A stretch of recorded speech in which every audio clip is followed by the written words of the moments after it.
Om Namo Bhagavate Vasudevaya. Om Namo Bhagavate Vasudevaya. Om Namo Bhagavate Vasudevaya.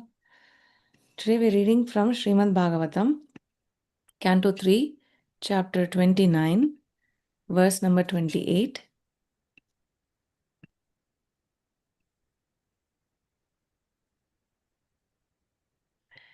Jiva Shrestha Hyajivanam Tatha Prana Brita Shubhe ततः सचित्ता प्रवरास् ततश्चेन्द्रियवृत्तयः जीवा श्रेष्ठा ह्यजीवानां ततः प्राणामृतशुभे ततः चित्ता प्रवरास् ततश्चेन्द्रियवृत्तयः जीवा श्रेष्ठा ह्यजीवानां ततः प्राणभृतशुभे ततः सच्चित्ता प्रवरास् ततश्चेन्द्रियवृत्तयः Jiva, living entities, Shresthaha, better, he, indeed, Ajivanam, than inanimate objects, Tataha, than them, Pranabhritaha, entities with living symptoms, Shubhe, O Blessed Mother, Tataha, than them, Sachittaha, entities with developed consciousness, Pravaraha, better, Tataha, than them, Cha, and Indriya Vrittayaha, those with sense perception. Living entities are superior to inanimate objects, O Blessed Mother, and among them, living entities who display life symptoms are better. Animals with developed consciousness are better than them, and better still are those who have developed sense perception. Purport. In the previous verse, it was explained that living entities should be honored by charitable gifts and friendly behavior. And in this verse and in the following verses, the description of different grades of living entities is given so that one can know when to behave friendly and when to give charity. For example, a tiger is a living entity, part and parcel of the Supreme Personality of Godhead. And the Supreme Lord is living in the heart of a tiger as well as the soul, as the super soul. But does this mean that we have to treat the tiger in a friendly manner? Certainly not. We have to treat him differently, giving him charity in the form of prasad. Many saintly persons in jungles do not treat the tigers in a friendly way, but they supply prasad foodstuffs to them. The tigers come, take the food, and go away, just as a dog does. According to Vedic system, a dog is not allowed to enter the house. Because of their uncleanliness, cats and dogs are not allowed within the apartment of a gentleman, but are so trained that they stand outside. The compassionate householder will supply prasad to dogs and cats who eat outside and then go away. We must treat the lower living entities compassionately, but this does not mean that we have to treat them in the same way we treat other human beings. The feeling of equality must be there, but the treatment should be discriminating. Just how discrimination should be maintained is given in the following 6 verses concerning the different grades of living entities. The first division is made between dead, stone like matter and living organism. A living organism is sometimes manifested even in stone. Experience shows that some hills and mountains grow. This is due to the presence of soul within that stone. Above that, the next manifestation of the living condition is development of consciousness, and the next manifestation is the development of sense perception. In Moksha Dharma section of Mahabharata, it is stated that trees have developed sense perception and they can see and smell. We know by experience that trees can see. Sometimes in its growth, a large tree changes its course development to avoid some hindrances. This means that the tree can see. And according to Mahabharata, a tree can also smell. This indicates the development of sense perception. Sanskrit verse and translation one more time. जीवा श्रेष्ठा ह्यजीवानां तथा प्राणभृतशुभे ततः सच्चित्ता प्रवरास्ततश्चेन्द्रियवृत्तयः. Living entities are superior to inanimate objects, O Blessed Mother, and among them, living entities who display life symptoms are better. Animals with developed consciousness are better than them, and better still are those who have developed sense perception. ॐ अज्ञानतिमिरान्धस्य ज्ञानाञ्जनशलाखया चक्षुरुन्मीलितं येन तस्मै श्रीगुरवे नमः. I was born in the darkest ignorance, and my spiritual master opened my eyes with the torch of knowledge. I offer my respectful obeisances unto him. Nama Om Vishnupadaya Krishna Preshthaya Bhutale Srimate Bhakti Vedanta Swaminiti Namine Namaste Saraswate Deve Gauravani Pracharine Nirvisesha Shunyavadi Paschatya Deshatarine Jai Shri Krishna Chaitanya Prabhu Nityananda Shri Advaita Gadadhara Shrivasadi Gaura Bhakta Vrinda Hare Krishna Krishna Krishna Hare Hare Hare Rama Rama Rama Hare Hare.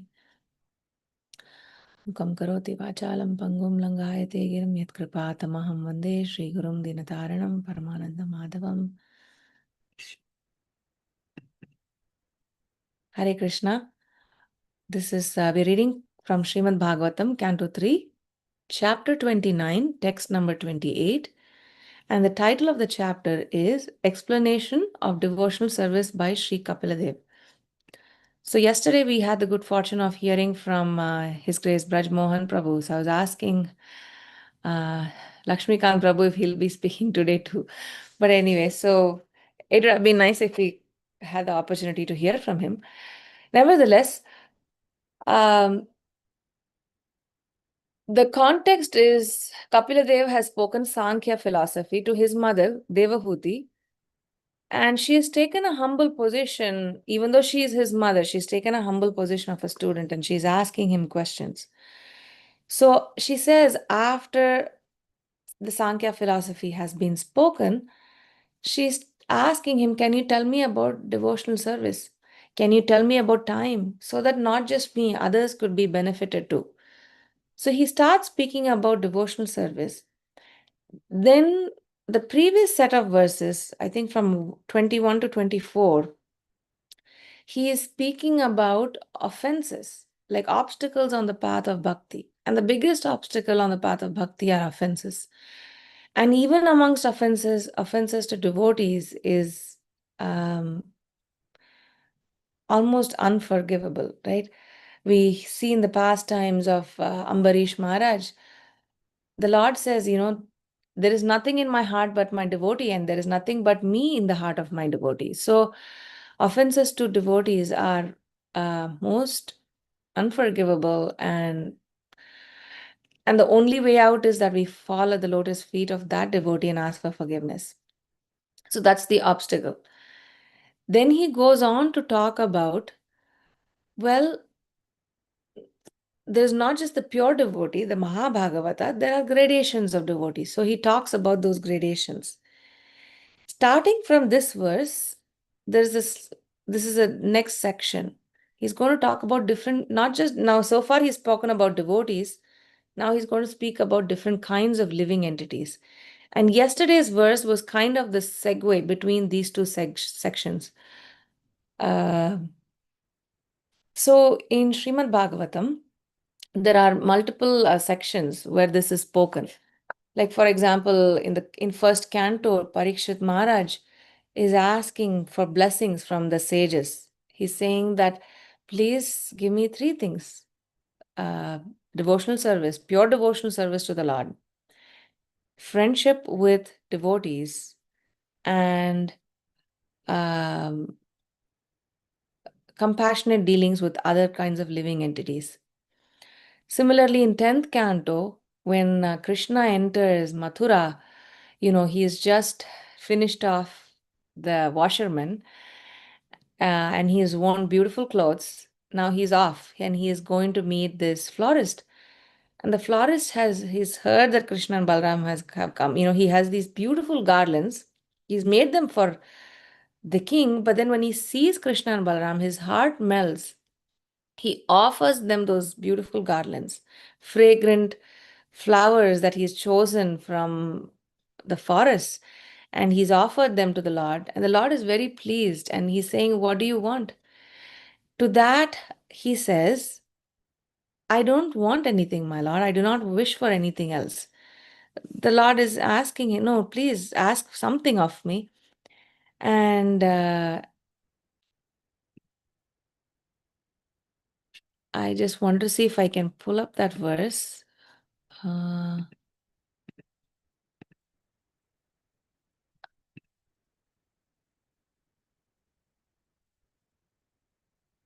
so, Sudama, so this is 10th canto, 41st chapter, 51st verse. So, Sudama shows unshakable devotion for Krishna, the super soul of all existence, friendship with his devotees, and transcendental compassion for all living entities. All living entities, right? Uh, Sometimes I think we've heard Prabhupada say that when devotees ask him, how can we think of others? Prabhupada said, you can't even fathom the amount of living entities there are. How can you even pray for them? So, but we see Parikshit Maharaj asked for it, Sudama, the florist, has asked for it. This compassion. And it's a thread. It's not just in Bhagavatam, we see that in Chaitanya Charitamrita, and we see that in Prahlad Maharaj's prayers, this compassion for all living entities. So, in order to fully comprehend what that entails, we need to know what those living entities are. It is only when we know those gradations, when that Sambandha Gyan, when our compassion is firmly rooted in this proper Sambandha Gyan, can it be properly expressed. So, like Srila Prabhupada has, often spoken, right? Like, the two train tracks, religion without philosophy is sentiment, and philosophy without religion is mental speculation. And we also hear how without that there is just disturbance in the society. Like we hear Shruti Smriti Puranadi Pancharatri Vridhim Vina Aikantaki Harer Bhakti Utpatayaiva Kalpate. What does it do? It creates disturbance. Utpata means disturbance. So Prabhupada says in first canto, second chapter, 20th verse, he quotes this verse, but under that verse, this is from Bhakti Rasamrita Sindhu. He says, religion without scientific understanding through philosophy is simply sentiment. It is not religion. Philosophy without religious understanding is mental speculation. That is also useless. Philosophy which does not search ultimately what is truth, what is God, that philosophy is mental speculation. And the knowledge of God without philosophy is simply sentiment. They should be combined. To understand God, our relationship with God, our duty, everything should be understood scientifically. Bhagavat Tattva Vijnanam. Therefore, this word has been used Vijnanam, Vishesha Jnanam, Jnanam, ordinary knowledge, and Vi, when this word is added, Vi, meaning Visheshataha, particularly for practical application, that is Vijnanam. So, because I was trying to understand why is Kapila Dev speaking about the question being asked by Mother Devahuti is devotional service, but now he's spoken about not just devotional service, he spoke about offenses, he spoke about gradations of devotees, and now he's speaking about other living entities. So, the why should we understand is spoken by Srila Prabhupada in this sentence. He's saying for practical application. So, devotional service is not just armchair philosophy, it is not just a sentiment, it is practically applying.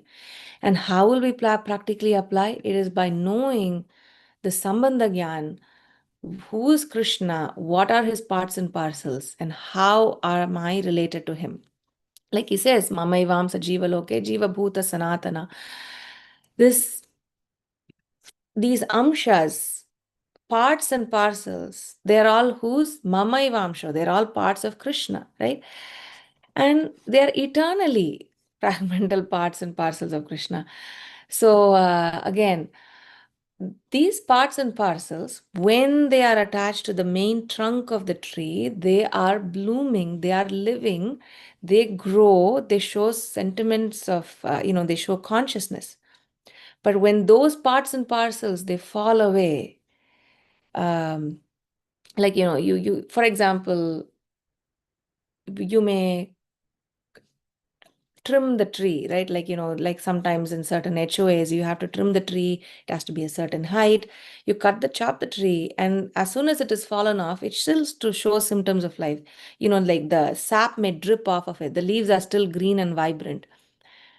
So it still shows symptoms of life and consciousness. No, it doesn't show consciousness, but it shows symptoms of life, that it was living at some point in time.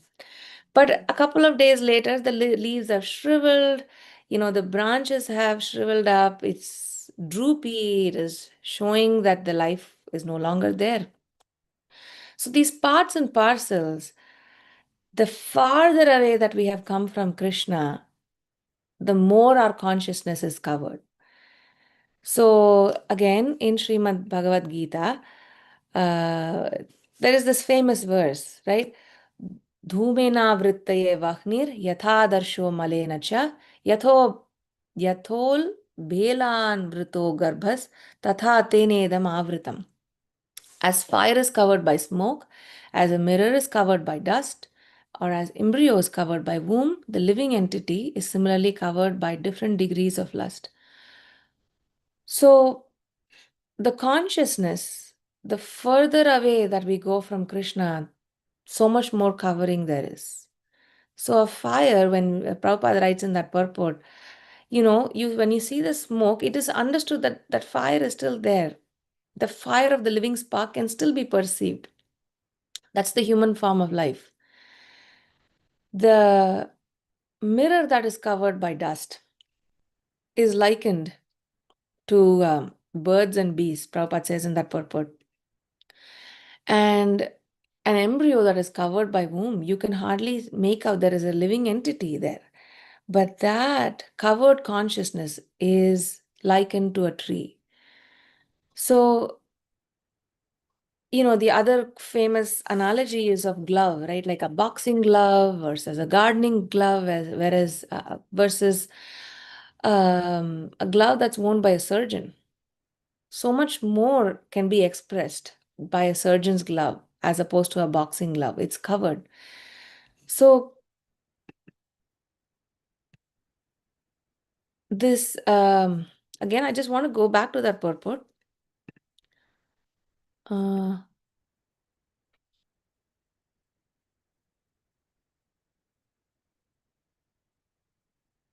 so Prabhupada says that the first division is made between dead stone-like matter and the living organism. So we understand, right? Like how Krishna says, Bhumi Apo Nalo Vayuhu Kham Mano Buddhirevacha. So the Bhinna Prakriti Rashtada, then Apareyam Itastvanyam. So he says in that chapter 7, verses 4 through 6, he describes the Para Prakriti and Apara Prakriti. So, and finally in that text 6, he says all of these created beings, right, have their source. And who's that source? He is that source. And of all that is material and all that is spiritual, know for certain that I am both the origin and the dissolution. So Krishna is the origin of both matter and spirit. So matter is level 1 or level O, level 0. The living entity is above it, apara prakriti. But that living entity, Prabhupada writes in that purport, it sometimes even manifests in stone. So, geologists often, I taught a course for high school kids. We spoke about plate tectonics and how they come together, the mountains rise, how Himalayas are still rising. And, even here in the US, right? Like there are two ranges. One of them is an old mountain and it is kind of reducing in height, and that the younger mountains are kind of growing up. So Prabhupada says that even mountains grow, hills grow. Why do they grow? Why do things grow? Because there is life in it. In fact, anything that is living has these 6 symptoms, right? It takes birth, it grows, it stays, It gives birth, it dwindles, and it finally dies. Those are its 6 symptoms. So anything that grows there is life within it. So if mountains grow, they also have life. And Prabhupada writes in this purport, he says it is due to the presence of soul within that stone. Above that, the next manifestation is development of consciousness, and then there is sense perception. So my teacher, my Bhakti Vaibhava teacher, had long back shared this file with us. He made this graphic.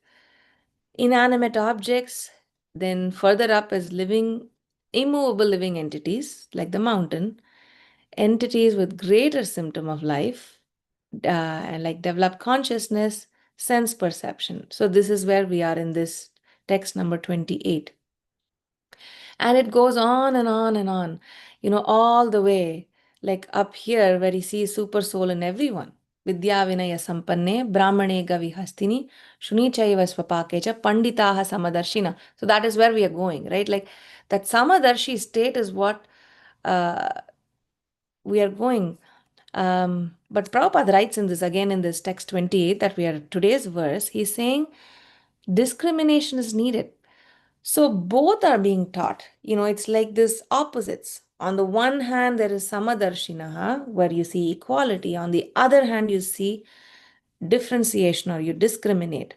And why are they both important? My teacher, Bhayahari Prabhu, was saying that sense of equality, that the sense that Krishna is there in every living entity, as a super soul, that samadarshinaha is needed for true compassion to exist. But then, for the true compassion to manifest appropriately, you need to have discrimination.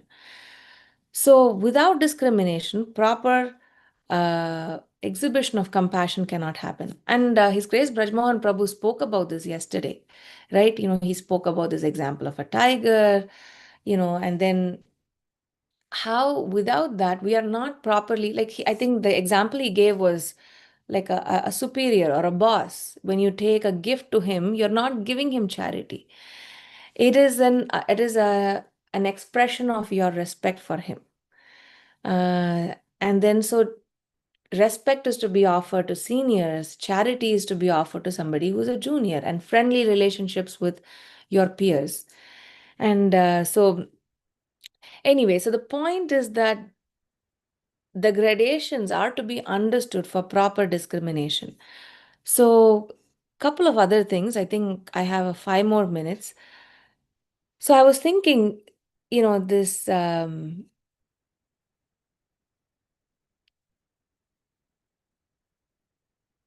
Oh yeah, the other thing from the purport, Srila Prabhupada talks about the tree and how the tree has the sense of sight and sense of smell. Uh, sense of sight is connected to, we saw earlier on in, I think, in the 26th chapter, those the 5 elements, right? So the sense of sight is connected to this light or fire. And we see, whenever we have a little sapling of Tulsi Marani, you keep her by the window.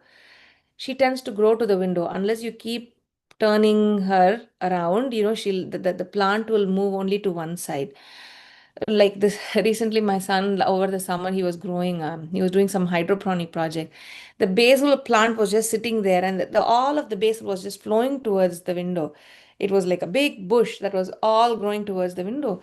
So we can see that it is responding to this element of light. An element of light is connected to sense of sight. Just like smell is connected to earth, or sound is connected to ether, touch is connected to air, and taste is connected with water. So we can understand sense of sight. And then I think that verse talks about even sense of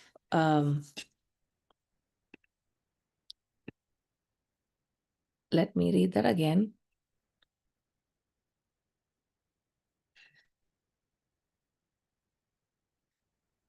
Trees, yeah, trees can indicate sense of smell. So they also have the sense of smell. So I was reading a morning walk conversation of Srila Prabhupada and His Holiness Bhakti Swarup Damodar Maharaj. And in that conversation, talk about this scientist, Jagdish Chandra Bose from Calcutta. There is even a institute called Bose Institute. Prabhupada says, yes, he's a devotee. And, in that conversation, Prabhupada talks about how, maybe it's Bhakti Sarup Maharaj, that he speaks about how he has done research and there is an instrument he has developed, and that instrument measures its response, what we understand as stimuli. And I think that instrument is some crescograph or something like that. Let me see if I can pull up that room conversation. Prabhupada says,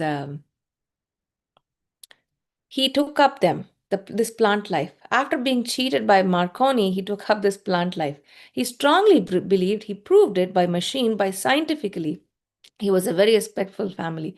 Basically, what happens was, in the conversation before, they were talking something, and then he says that, Jagdish Chandra Bose, he did this radio wireless system, and now it is being credited to Marconi. But after that, he took up botany, and Prabhupada says he was an extraordinary intelligent scientist. And Prabhupada says he even saw him. And anyway, he says he was a devotee, and he proved that plants indeed have life, and they indeed respond, and they indeed have expressed consciousness.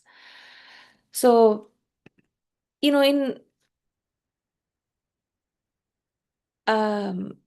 the pastime that is going to come up soon, right, of Damodar month, Nalakuvara and Manikriva, we hear there also in that purport. Actually, in that purport, he says something interesting. He says the tree has no consciousness. When cut, it feels no pain. And Narada Muni wanted consciousness of Nalakuvara and Manikriva to continue, so that even after being released from life of trees, they would not forget the circumstances under which they were punished. So anyway, this is slightly different thing. On the one hand, we see that they can sense. On the other hand, we hear that they feel no pain.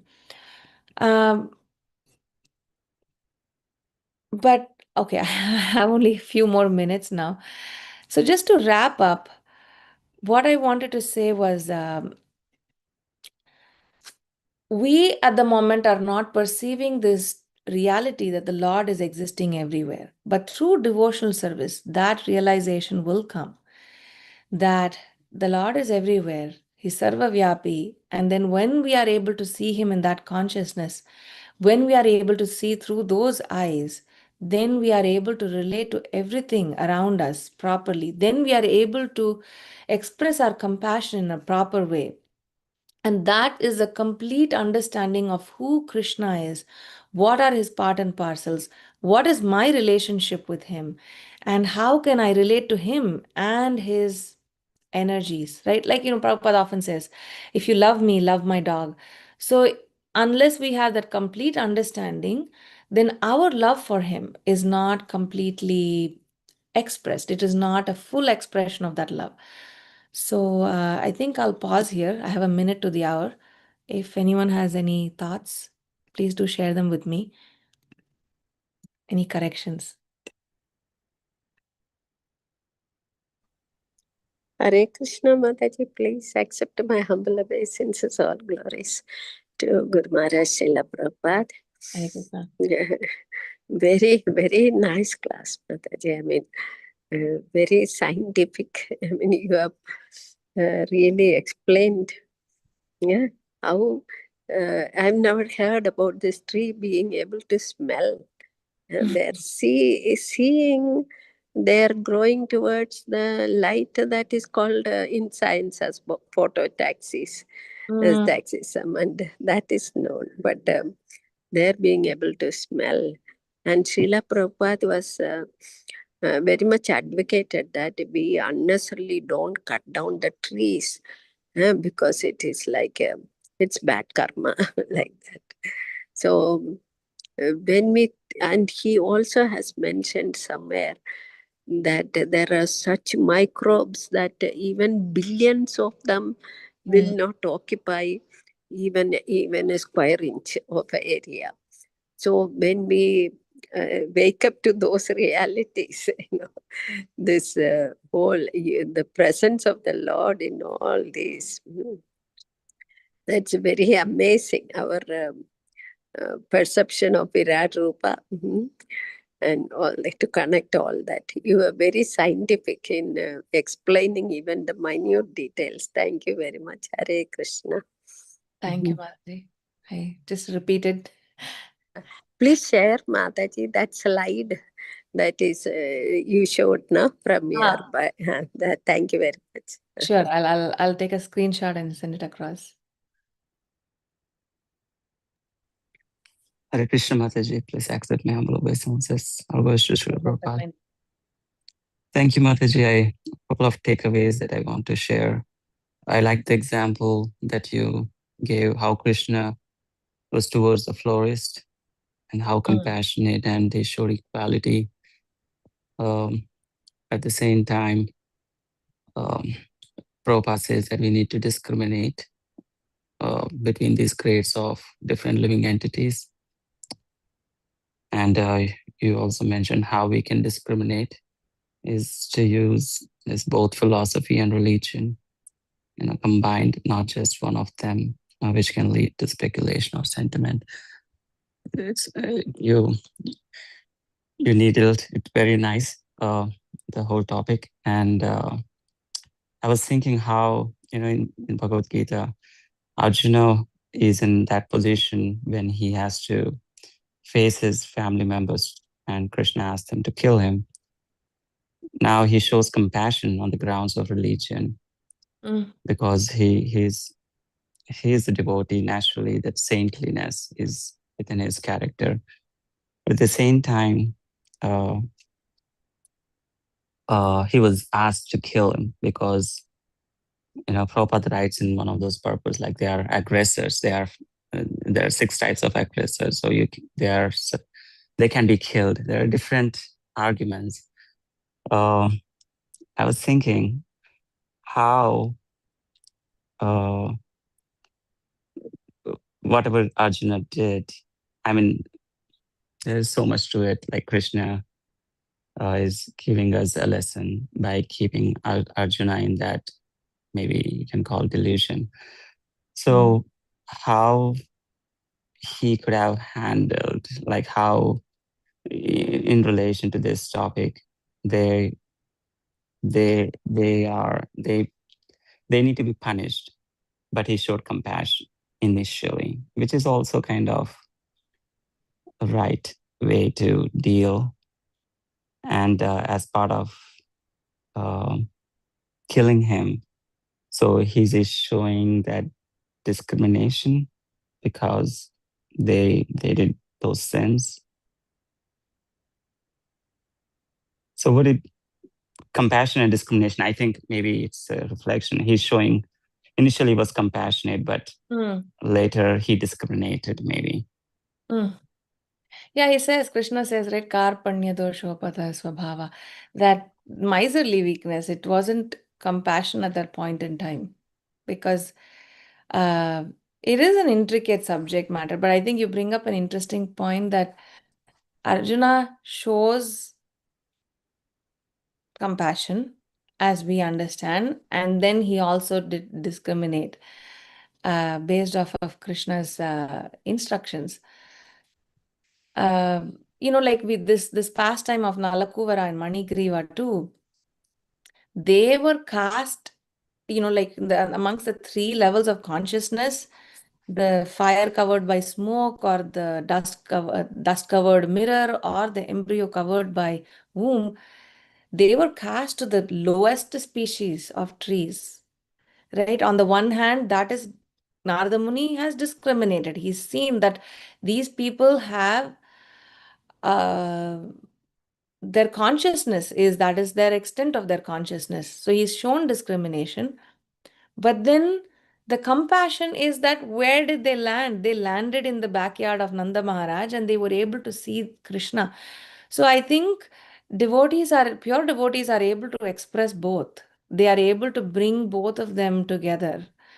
And the fact that when Arjuna killed all of them on the battlefield and those people attained, their sins were completely removed because they died in the presence of Krishna, was an act of compassion. Because if that hadn't happened, then one can't imagine their situation, right? So I think both in Krishna's case or in uh, Narada Muni's case, compassion and discrimination are able to come together. Did I? Yes, no, I think yes, you're right. Yeah, Yeah. I got it. Thanks. Hare Krishna Mataji, please accept Hare my humble Krishna. greetings. All bless Srila Prabhupada and Guru. Protect the mind too. Mataji, such a wonderful class. So one point, the conclusion of this session, you were talking about the omnipresent of the Lord. Mm. He's present everywhere in the manifested and unmanifested world. Uh, this I was able to connect to the story of Prahlad Maharaj, where Hiranyakashipu has the same question, and Mhm. Prahlad Maharaj proves that he's everywhere, and that's when Lord Nrsimhadev appeared, right? So Um, I don't know. In our age, we may not be see Krishna, but one thing I can for sure say that we can experience Krishna in our day-to-day life. How much mercy we are getting Krishna from Krishna's mercy, right? Everything, if we connect back, there's so much mercy. We can only experience Krishna. Maybe we may not be able to see him, but that's such a beautiful experience, right? I don't know how much it will be, how beautiful it will be when we see Krishna, but the experience is so transcendental. Yeah. Correct. Yeah, I mean, as you were speaking, I was just thinking, we get a glimpse of it, right? Like, Mhm. they say like, a curtain opening and closing. Mhm. We get a glimpse of that, like if you go to a national park or something and you see this the vastness, like if you go to a Grand Canyon or something like that, you can for a moment you can think, oh wow, this is Krishna's creation. It's so beautiful and stunning. So we have that momentary realizations, or like Krishna opens the curtain and we can see a little bit of his, a tiny spark of his grandeur. And then we can realize, oh, Krishna is so grand. He's everywhere. This beauty belongs to him. Or this, rather, whatever beauty I see is an expression of his beauty, his beautiful nature. So, yeah, I think I can't imagine how it would be to live like that. But I think we all have probably such experiences. Right. And another thing, see, if somebody desire to see Krishna, right? So they are immediately connected to a spiritual master or Mm, a pure devotees.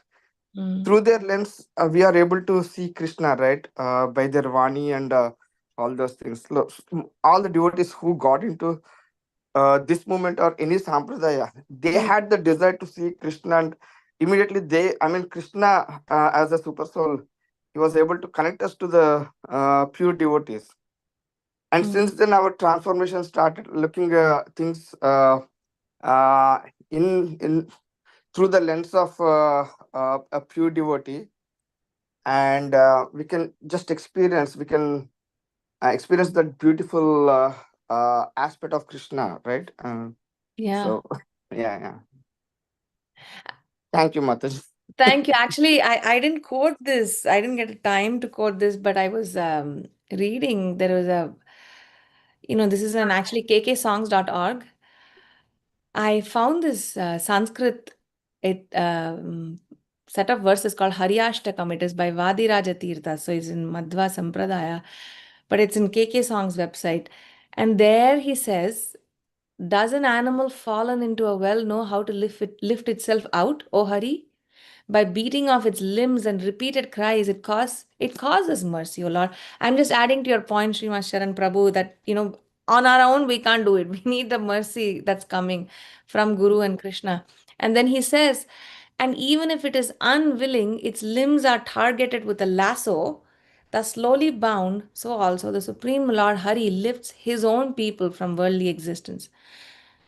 Then what does that Lord do? What does his merciful nature, what does his merciful devotees do? That Hari wipes away the mud washes, and nurtures that animal, removes its collected sufferings with medicines and incantation. He's saying, so also I am an animal like humans, suffering in this world well. My lord, O Hari, you are Keshava, the killer of Keshi. Rescue me from my myriad flaws. In order to make me a walking corpse, are engaged various villains. Having killed them soon, O Hari, select me for your service. Anyway, he goes on and on. But we are, our consciousness is covered. Like, Mhm. and maybe not as much as a plant or an animal, but our consciousness is certainly covered. And the only way out, even though we are kicking and screaming, is for the Lord to throw his lasso and tie us up and pull us out of this world, the world well, as Vadiraja Tirtha says here. So, yeah, Very beautiful, Mataji. Thank you. thank you.